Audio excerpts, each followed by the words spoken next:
Hello, this is Bwana from Bwana.tv, and today I want to talk about my top 5 tips for new Final Fantasy XIV players. I've been watching a lot of new players play, and I've been helping new players in the community, and I see a lot of common tweaks that people could use, and they're not. Some of these may be known to you, and some may not. I have come across some veterans of 5+ years that didn't know about some of these topics. So the first one I want to talk about is the one that's the most prevalent. And when you go to anybody's stream, it could be Asmon's stream, Asmon Gold, it could be any WoW player, it could be even a seasoned veteran. You hear this. During an attack, and I got the sound cranked. During an attack, you hear this.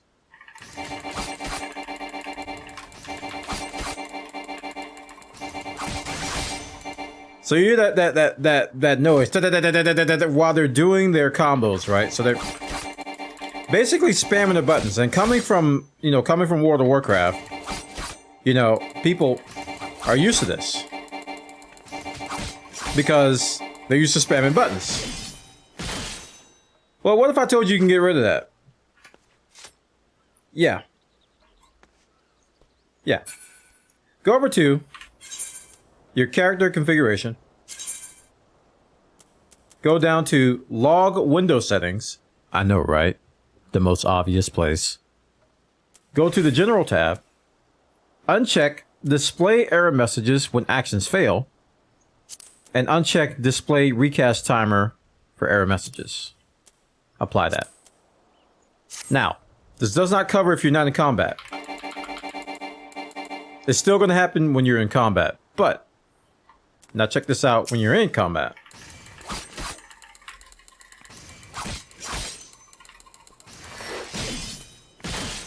So all you're getting is clicks now.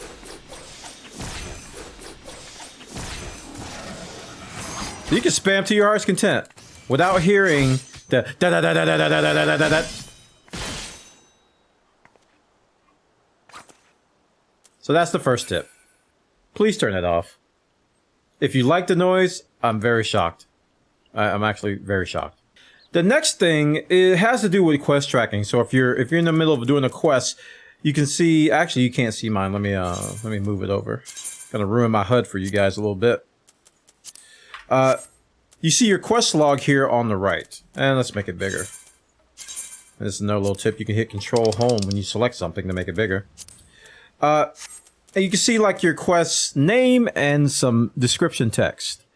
So I see a lot of people when they're doing this, they navigate through the map, they do some other stuff to figure out where they gotta go. Sometimes they'll even go as far as to go into the quest log and bring it up. And here's a tip for you: if you want to see the quest text, click on the quest title. So let's do this. Let me holster it for you.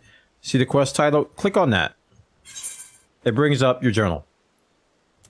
Now here's the meat of this. If you want to know where to go for your quests, simply click on the description text underneath it. And it automatically points you to the map on where to go. So if I go local map here, which I'm in my apartment area, and if I click on this text, it automatically tells me where I need to go. This thing happens to be in Baja, so you're not going to see a crystal there, but anything else, it'll tell you where to go. You click on the name, and then you can see a crystal, and you can immediately teleport there. Yeah, so I can't teleport right now because the striking dummy is giving me the stare of aggro, so I got to leave his area. But that is a tip too. Click on the actual quest description text to see where to go, and it'll speed up your MSQ. All right, here's another one that I see that people don't do. What I recommend. And I probably should go to another area for this, so let's get out of aggro range. The next tip is to isolate your cast bars and make them bigger. This is very good for learning fights. So if somebody says, hey, he's casting Ancient Flare, move out of the way when he does that. You're like, oh, how do you know he's casting Ancient Flare? Well, here's what you do. Hit escape, go to your HUD layout, all right? Find your target info. It's going to say target info. It's going to be all combined together. It'll just say target info, right? Click on your target info, wherever it may be, and then click on UI element settings. What you want to do is you want to check this box here that says display target info independently. This will split your target info to HP, progress bar, and status. What you want to change is the progress bar. That is the cast bar. So I have mine right smack dab in the middle of the screen, and it's pretty big. It's at 200%. It's the biggest size it can get. So when something is casting something, if I have it targeted and it's casting something, it'll be right in the middle of the screen and I can't miss it. This makes the fights really easy to learn. It makes it a no-brainer. Like when you get into a fight, you can see what they're casting.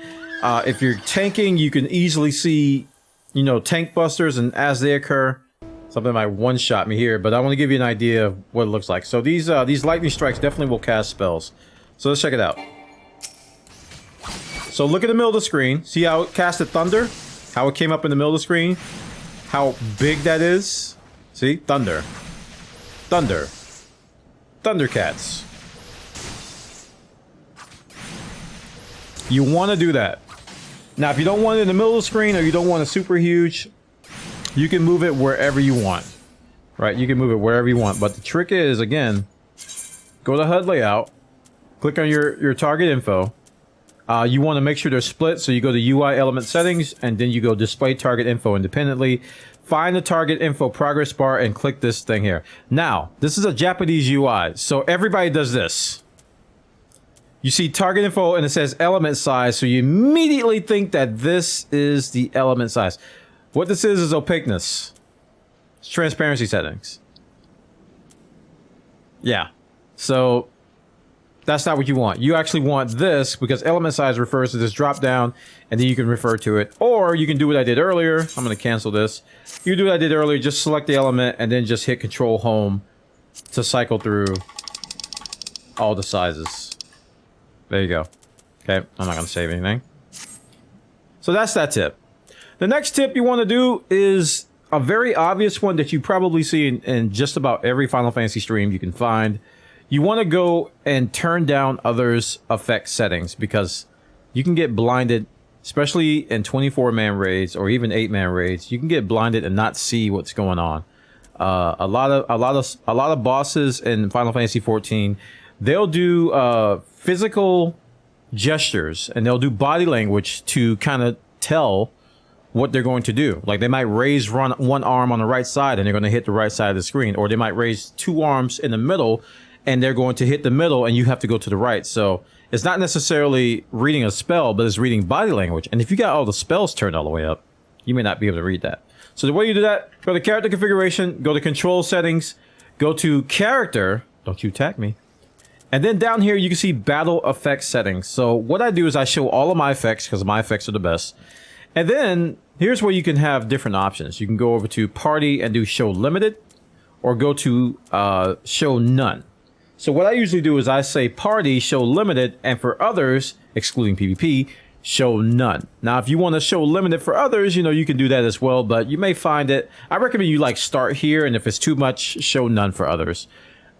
This is good because the show limited, what it does is it prioritizes the spells that mean stuff. Like if a white mage or a mage puts a bubble on the ground and you need to get on it to get a buff, it'll show that. But if it's doing like something like holy or something that's flashbanging everybody, it won't show that. Okay, so it shows the limited stuff, but it shows the important stuff. This is something you see everybody say. Like if you see people review Final Fantasy 14, they say, "Oh man, everything's too. I can't see anything. You need to turn your effects down." This is a very common one. You probably have already done it, but if you haven't, there it is.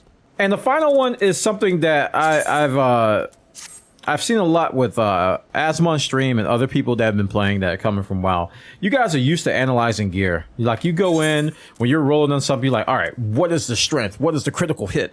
Oh my goodness, okay. What item level is this? Blah, blah, blah, blah. When you're leveling up, right? For most cases, like 90% plus, this button is your friend. And this will carry you through at least level 50 and beyond. When you get new gear, click recommended gear.